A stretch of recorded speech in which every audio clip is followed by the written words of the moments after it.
বিশ্ববাসীৰ লগতে অসমবাসীৰ মংগল কামনাৰে শ্ৰী শ্ৰী বিষ্ণু পূজা 1996 চনৰে পৰা শ্ৰী শ্ৰী বিষ্ণু পূজা অনুষ্ঠিত কৰি আহিছে শ্ৰী শ্ৰী বিষ্ণু মন্দিৰ সমিতিয়ে। যোৰহাটৰ বালিগাঁৱৰ দিছৈকাষ এই ভাগ শ্ৰী শ্ৰী বিষ্ণু পূজা অতি আধ্যাত্মিকতাৰে হোমযজ্ঞৰে অনুষ্ঠিত কৰি আহিছে।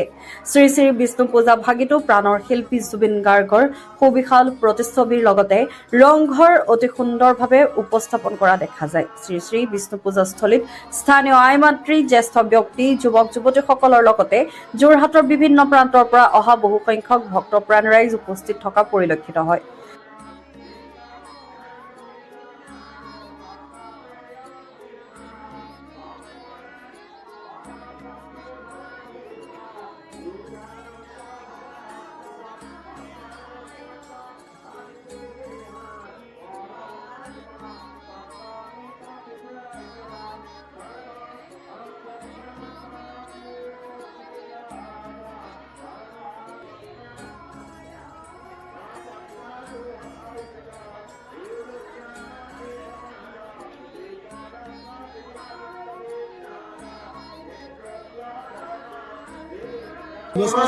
চনতে স্বৰ্গীয় গোবিন্দ শৰ্মা পৰিয়ালবৰ্গৰ দ্বাৰা এই আমাৰ বিষ্ণু মন্দিৰ ভূমি দান কৰা হৈছিলে।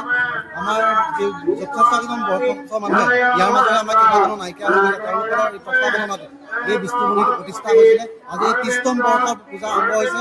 এই প্ৰতিষ্ঠা দিৱসত জগতৰ মংগল কামনাই শ্ৰী শ্ৰী বিষ্ণু পূজা ভাগ আয়োজন কৰি আহিছোঁ। ইয়াত আপোনাৰ পূজাৰ লগতে হোম যজ্ঞ আদি হয়। ইয়াত বিভিন্ন ধৰণৰ ৰাইজ আহে, বহুত দূৰ দূৰৰ পৰা ৰাইজ আহি পেলাই আমাক সহায় সাৰথিৰে এই পূজা ভাগ চলি আছে। যোৰহাটৰ জেবি ৰোডত অৱস্থিত জ্যোতিষ্মান ড্ৰাগছ।